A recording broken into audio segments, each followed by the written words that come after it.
Welcome to Hard Mode and Hardware, and welcome to a PC build video. Right, so a good friend of ours, Rob, is a musician and a music producer, and he's been working on a Lenovo machine for a while, and then he switched to a laptop. But unfortunately, this poor laptop can't quite cut it for the software he's using for his music production. So he's decided to build himself a new computer. So he's picked all the parts and decided what components he wanted for this and what was necessary. And he's asked me a few questions and stuff, but mostly he's picked it himself. But he's kindly let me build it for him. Now, you may be wondering, and you'll see in the title give it away, but you may be wondering why I'm interested on Hard Mode and Hardware. It's about PC gaming hardware. Why I'm interested in building a PC without a graphics card. Well, Rob also wants to play a few games on it, but to save money and to put it into areas that are more important for the software he's using, like Pro Tools and things like that, he's gone without a graphics card for now. So we are going purely internal graphics. But I was interested to see what we could do with a fairly modern game without a dedicated graphics card. So stick around to the end of the video, and I'll be putting a fairly modern game through that PC, and we'll see just if you can get away with it for now. Rob is going to put a graphics card in it eventually. I'm going to put the links to all the parts in this build in the description, so if you want to go and check those out for yourself, if you're thinking about building a machine, then you can have a look at these parts and see how much it'll cost you, and you know, it's a decent machine anyway. All you need to do is add a graphics card to it, and you've got yourself a gaming machine. I'll also put a list of possible GPUs for this machine for future that Rob might go with, and then you can have a look at those as well and see what you think. Obviously, the graphics card everyone's going to say is the 2080 Ti or the 2080 Super now, as it is. But, you know, there's other options as well if you want to save a bit of money. So anyway, without further ado, we'll jump into the parts list. We'll do a little bit of a build, and then at the end, I'll throw a game on it, and you can see how it runs.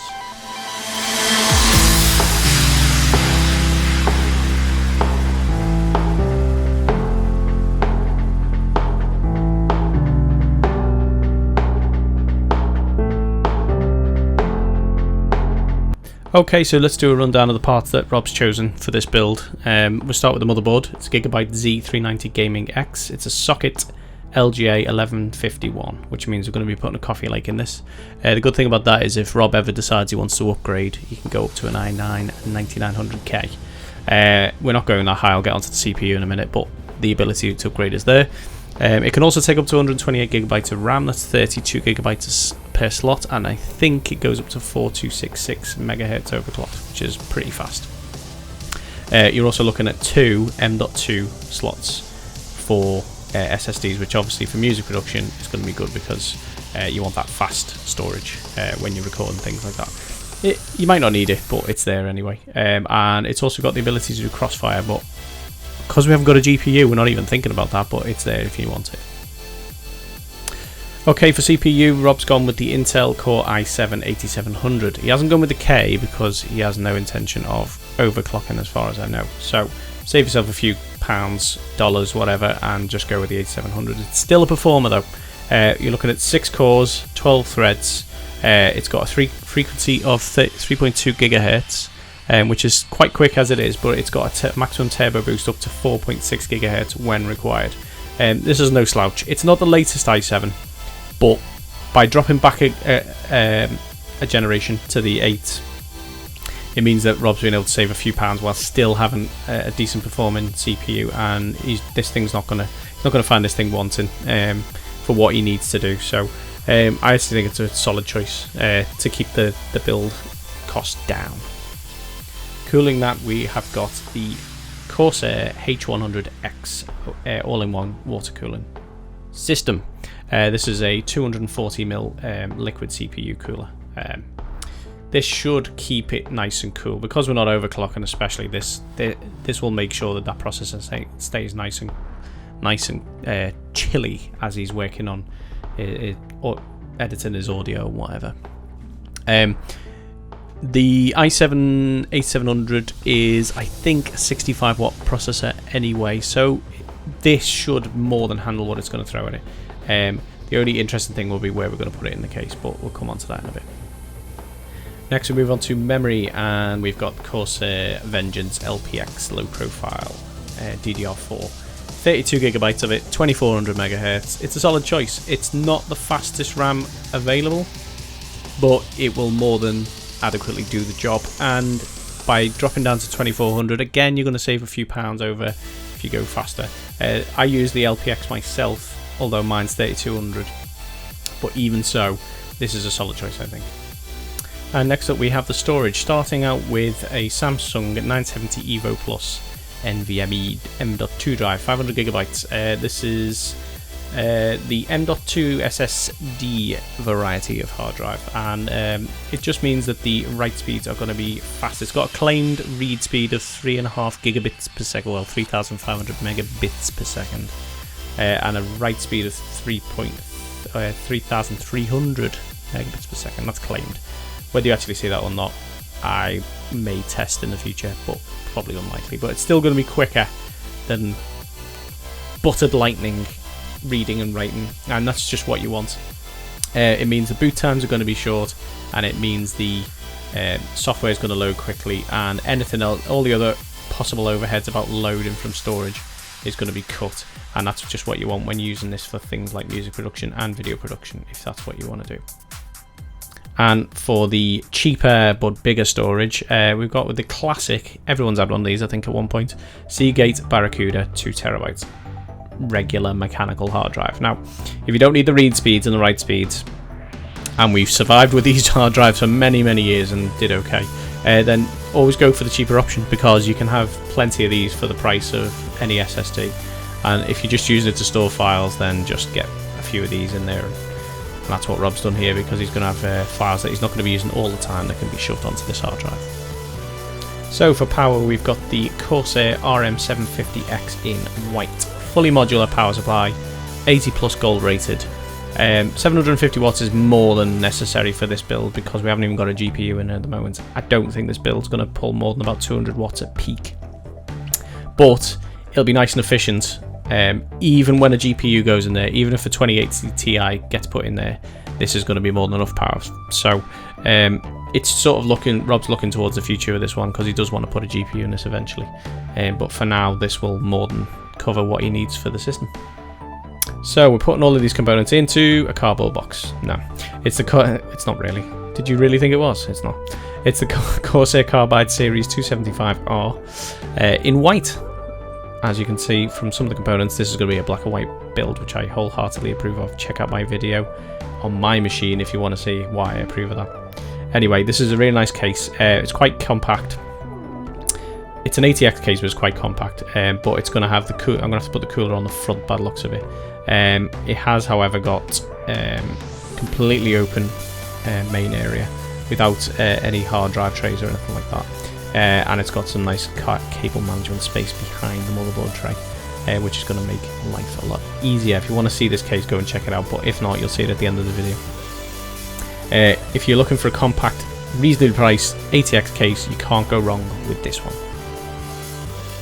Okay, obligatory tool post. I will be using, for this build, one screwdriver, one smaller screwdriver, tweezers, maybe. Sometimes those button wires are a bit fiddly, and a box of spare bits. You've got to always have your box of spare bits when you're building a PC. You never know when you're going to need it. Okay, so first up, we've got to do a little bit of maintenance on the motherboard before we can start getting down to the nitty-gritty of this build. So first thing we need is the backplate for the cooler. Because it's such a heavy cooler, it's gonna, a lot of coolers have backplates anyway, but especially all-in-ones, they always have a backplate. So I'm just digging it out now, as you can see. So each of these coolers will come with a backplate, especially I think for both Intel and AMD. This one I'm pulling out now is the Intel backplate. That's the one we're going to be using. The other two that I am also now pulling out are the AMD backplate parts, the AMD brace parts. But it's the cross-shaped black one that we'll be using, and we need to fit that to the motherboard before we can carry on. Okay, so one thing I always do with a PC build, and I know a lot of people do this, is I will build I'll put it together outside of the case, because if you get any problems with any components and you're going to send them back, it just makes it a little bit harder to get them out, to get them sorted if they're already in the case. So I'll do a quick build outside the case to test all the components. So first thing first, we're going to pop out the motherboard. Now when you're doing this, what you don't want to do is put the motherboard in a position where you're going to potentially short any of the contacts or cause yourself any static related issues. So as you can tell from my waggling finger, do not put your motherboard on that bag. Those bags are conductive on the outside. You will just connect the pins on the bottom of the motherboard. So place it on the cardboard box. That's a fairly safe place to do it. Okay, so let's get down to putting the backplate on for the CPU cooler. You'll see 4 holes on the motherboard. The pins basically line up. On this cooler, they are adjustable, because I think this plate is used for different sockets of Intel. Once you've got them lined up, you push the plate to the back, make sure they're in the holes, and don't try and connect any of the pins on the back if you can help it. And then the next thing to do is just screw in the risers. These will hold the backplate in place, and then they'll allow you to screw the cooler to the front of the motherboard. Do not be tempted to use any sort of tool to screw these in tight. Tighten them to thumb tightness only, so as tight as you can get them with your fingers. Don't use a little spanner or something like that. There's literally no need for it. You're probably going to crack the motherboard if you go too tight.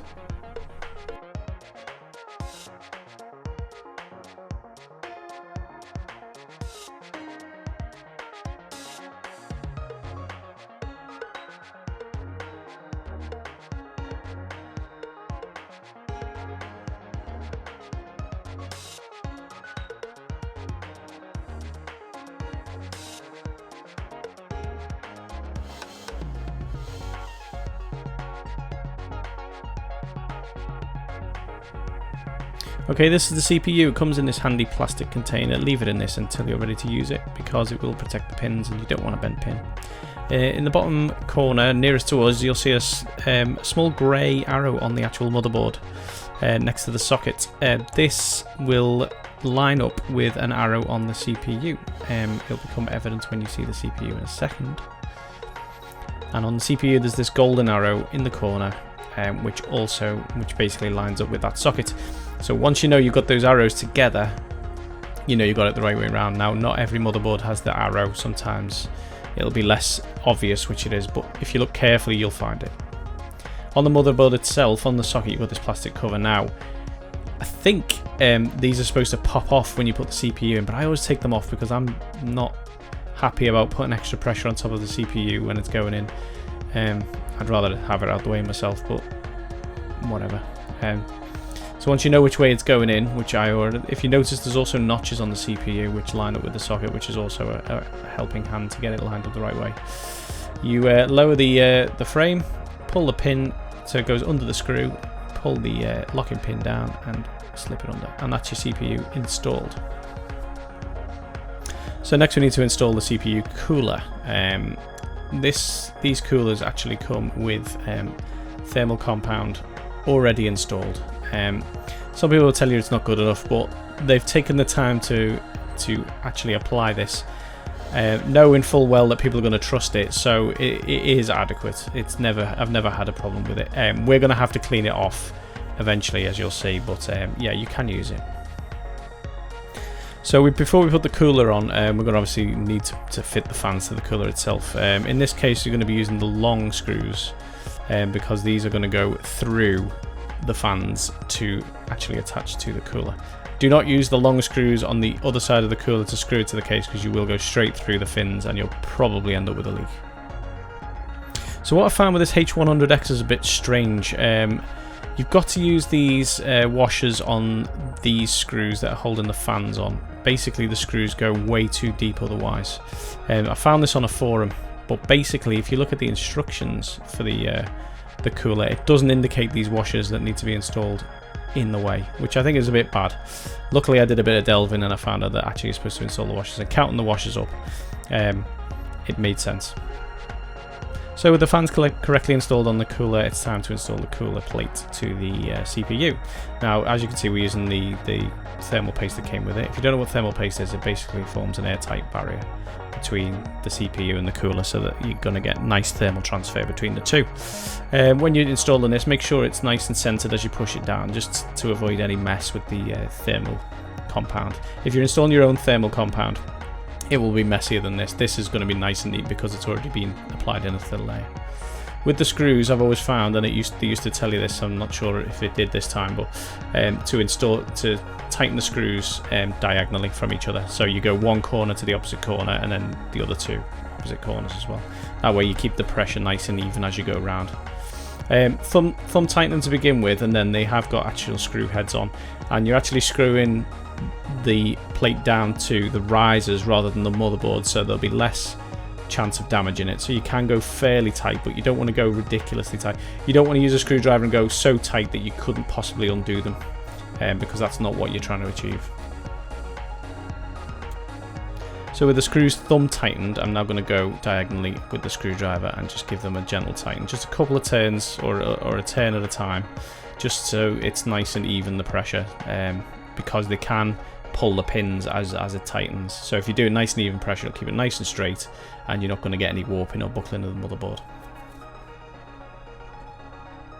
Okay, so next it's time to install the RAM.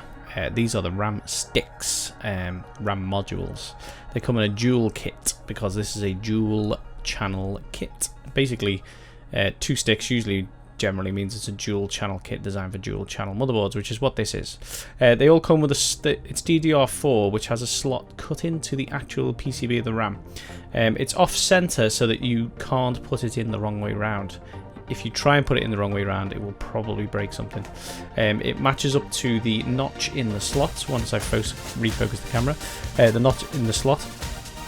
So if you just hold the RAM up to it, you'll be able to discern which way around it's supposed to go. If you look at the colour of the slots, the 2 grey slots indicate that if you're using 2 modules, they should go in the same colour slots because they are separate channels. You'll get the best performance out of your RAM if you're using dual channels on a dual channel motherboard. So if you had 2 sticks of RAM, as in this case, we put them in the same colour because that means they're on separate channels, which means you're using the maximum bandwidth. If you had 4 sticks of RAM in a dual channel kit, then you'd put them in, obviously, in all 4. You'll still get the dual channel performance, you'll just have twice as much memory on each channel. You can get quad channel motherboards, but this isn't one of them. Quad channel you would be able to get a quad channel kit, which would mean each single RAM module would sit in its own channel and be super lightning fast. As you can see from this view, they are in the same coloured slots, and if you just look to the bottom left of the RAM slot, you can see the channel designations. So the left hand channel, the grey one, is B1, the right hand grey one is A1. So they're in separate channels, A and B, and that will give you the best performance in bandwidth. So now we need to connect up the cooler. You need a SATA connector from the power supply, and also you've got a connector which attaches to the motherboard, which among other things helps to provide control to the pump, so you can see the information about what the pump's doing through the motherboard that way. And this will connect to the CPU fan, where the CPU fan would normally connect. That's where the cooler itself would connect to. For the cooler's fans themselves, there's a system fan header on the motherboard here. You can see on the right hand side. I'm going to attach the fan to for now. There is a splitter with this kit which I'll use later on, but for now we're just going to be using this cooler and not the case fan, so we can use the 2 headers that are already provided.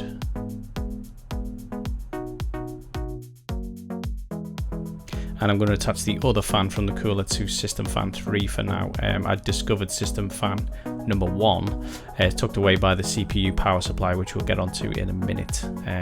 But with that all sorted, we can move on to installing the M.2 hard drive. So in this case, Gigabyte has provided a nice thermal housing for one of the M.2 drives. So what we're going to do, we're going to install the 970 Evo Plus underneath this. I'm not entirely sure what this is going to do in terms of keeping it cool in such a it's such close proximity to the CPU, but it must work to a degree, otherwise they wouldn't have bothered to put it in. So all you got to do is unscrew this cover and take that out carefully, and then you need to make sure that the mounting screw is in the right place. And I've actually had to take the mounting screw from the lower installation point for the M.2 so that we can use it here.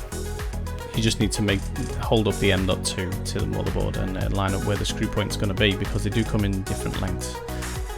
This is a full length one, so it's going to the longest screw slot, and I've just dropped the screw. I know, makes me look like a rank amateur, but yeah, and all you can see is my hand right now. But install the screw in the, well, it's more of a riser, isn't it, than a screw, into place, and then you pop the M.2 into the slot and you put the screw into the riser to hold it in place.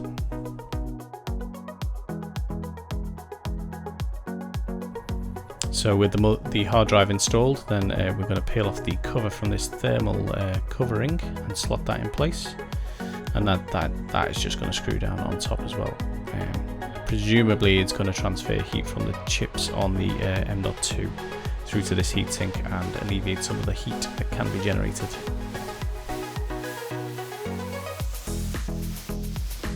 So next up, it's time to sort out the power for this machine. So we're going to get the power supply out of its box. As you can see, it's 80 gold rated. That's all the information, and all the important information I'm not going to read. We've got some nice tie wraps that will come in handy for when we're installing, and then we've got the actual power supply itself. That's the main power cable that goes into your wall outlet, obviously. They always come with this fancy bag of cables. I always like modular power supply for these fancy bags. It's these little accessories that get me more excited than anything else. Yeah, I know. So anyway, Rob has gone with a lovely white power supply. You don't see that many white power supplies, but it fits in this machine perfectly, as you'll see later on.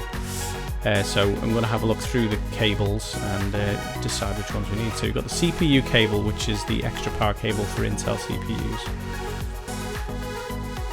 You've then got the power supply cable itself to the motherboard. The large, I think it's 24-pin power supply cable.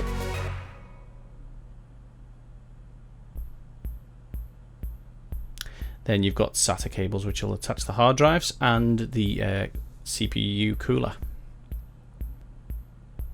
So as you can see, with modular power supply, it hasn't got all the cables installed as you would with a cheaper power supply. That allows you to just install the cables you need to install to keep it a nice tidy build. So that's what we're going to do now before we go any further. Obviously we're going to need to attach the power supply for all of the relevant components we're doing for this test. So first of all, I'm going to pop the power supply to the motherboard, the 24-pin. Refocus the camera again. So we pop that into there. The other part of this connector goes into this second hole there. I'm not entirely sure why it's split on this one, but there you go. There must be some reason for it. But that is, if there is a reason, pop it in the comments below. It's eluded me on this one.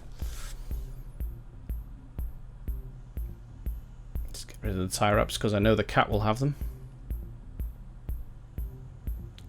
And next up we've got the CPU, the PCI Express and 4x4 plus 4 CPU. So that's going to go to the motherboard also, but up near the CPU to provide power to that. And finally we've got the SATA connector, which is going to connect the hard drives. Well, hard drive plus a few other peripherals that we're going to have, but for now we will just be powering the CPU cooler. So now to the other end of the power cable installation. This is the 24-pin header for the motherboard. Every motherboard has one of these.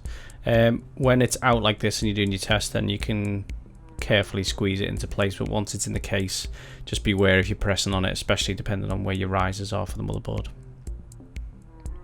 And up near the top of the motherboard, you've got the 4+4 CPU header, which just pops into this slot here.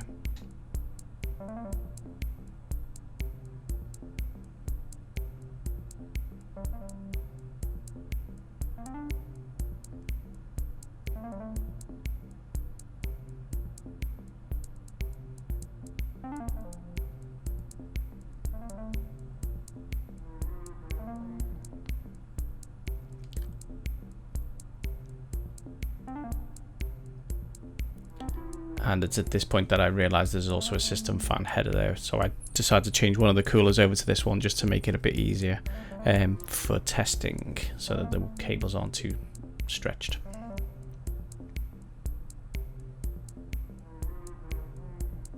And this is the SATA connector from the CPU cooler. So we're just going to attach that so that when we power on the system, the pump starts pumping water around the system, fluid around the system. Keep the CPU nice and cool. Not that it will overheat for how long we're going to test it, it's just to make sure that the system powers on and posts. So how do you power on a system without the case being connected? Well, these two pins here are what the power button connects. So all we're going to do is very carefully take our small screwdriver and connect these two pins. Do this very carefully. You are plugged into the mains and you don't want to electrocute yourself or damage the system. If you're not confident about doing this, then try and connect up the power button from the case to do this. As you can see, the lights come on to let me know that it's powering on, and that means that at least there's power going through it. So the fans for the cooler is spun up, which is good, and the fan for the power supply is spun up. Don't worry if the cooler fans go on and off, that is purely because they're not needed. You're only in the system setup screen and the boot screen, so you're not really taxing the CPU, and it doesn't need it if it's not. It will not run the fans unless it's getting too warm. And as you can see, the light is showing on, which will indicate that it's posted correctly.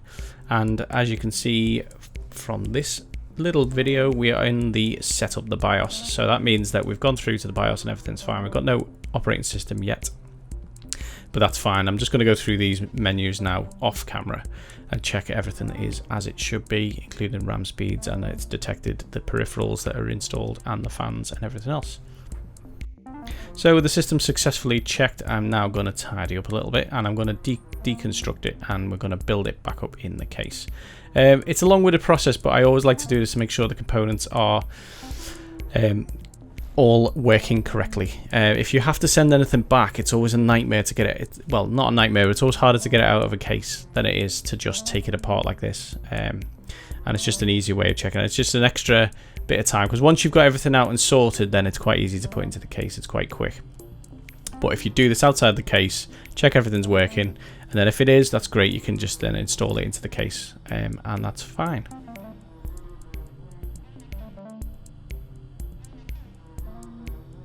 So one of the big jobs in doing a build this way is having to reapply the thermal paste. So what we've done is taken that thermal paste that Corsair have helpfully provided, and we've smushed it out so that it provides that layer between the cooler and the CPU. But now when we take it apart, it's not going to be much use to us, so we're going to have to clean it and reapply it. It's not really a good idea to try and install all of this together into the case, because you are likely to damage something in the process, because there's a lot of heavy components hanging off there.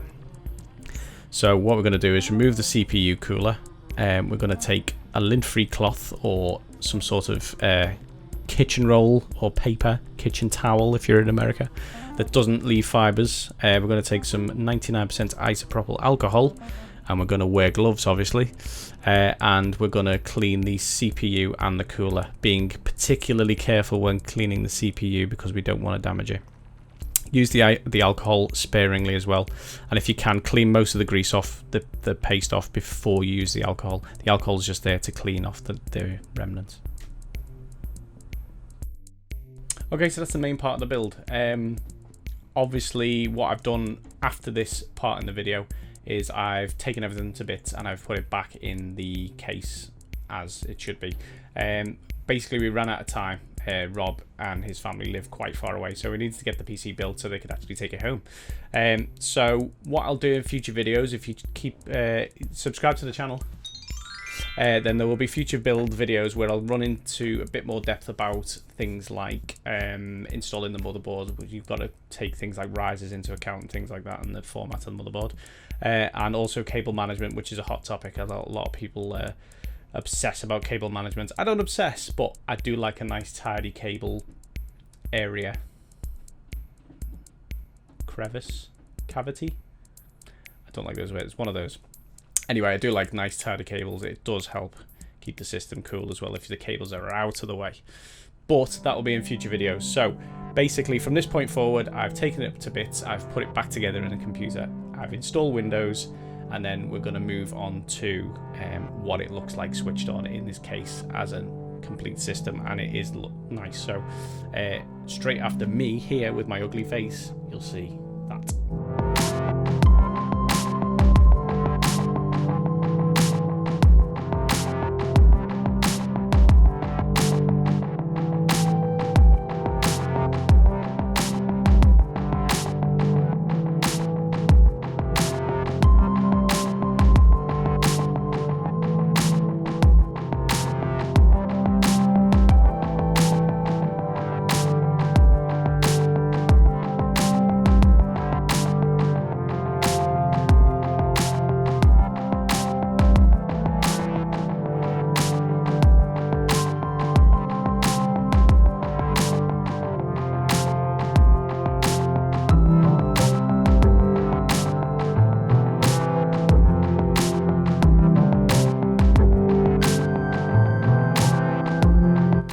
So there we go, guys. That's what the system looks like all put together. I think it's a great looking system. I love the white and black theme that's going on, and even the red that's been added, but I think that might get changed because Rob was set on having black and white.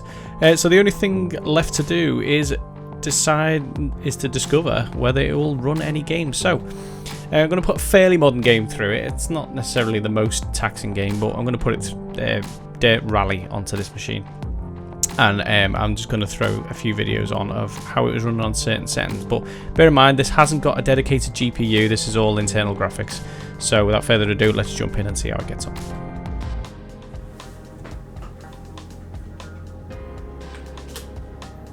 So this is Dirt Rally on ultra low settings. Please excuse the battered mini. This is a save game that I picked up from a while back, and I wasn't doing too well on previous stages. So as you can see, it runs really well on ultra low, which you would hope it would, but bear in mind there's no graphics card installed in this system. So the fact that it's running this smooth, I mean, this is completely playable. I didn't put frame rates up, but I'm guessing this is probably hitting 60 for the most part. At least 30, so you should be able to play games on this. So if you don't mind playing at ultra low settings, you can play Dirt Rally on this machine without a graphics card. So this is the game on low settings. As you can hopefully see in a minute when I finally turn my car around, it still runs really well. I completely consider this playable. Might not quite hit the frame rates of ultra low, but it's completely playable. And it's pretty good going for a system with no graphics card, albeit with a decent CPU and a lot of RAM. But yeah, I could definitely play this on ultra low. It runs pretty well. And finally, this is Dirt Rally on medium settings. It's definitely choppy in places, but I consider this completely playable. So if you were desperate to keep the visuals up and you didn't want to stump up for a graphics card, then this could work for you on this system. However, it's not ideal, and I wouldn't recommend it for a gaming PC. What you really want to do is drop the components down to enable you to get a nice balanced graphics card in there, because you can't really have a gaming PC without a graphics card, I think. So what I do in this case is drop the processor to an i5, I'd drop the RAM to 16 gig because you don't really need 32, and then I would pick out a nice graphics card, ideally a 1660 minimum, or up to a nice RTX 2070 or 2080 if you could afford it. Rob's primarily going to use this for music production, but he will game on it eventually, and he said he's going to definitely get a graphics card down the line. So I'll put some recommendations for graphics cards that I'll put in this particular system in the comments below. So, first PC building video done.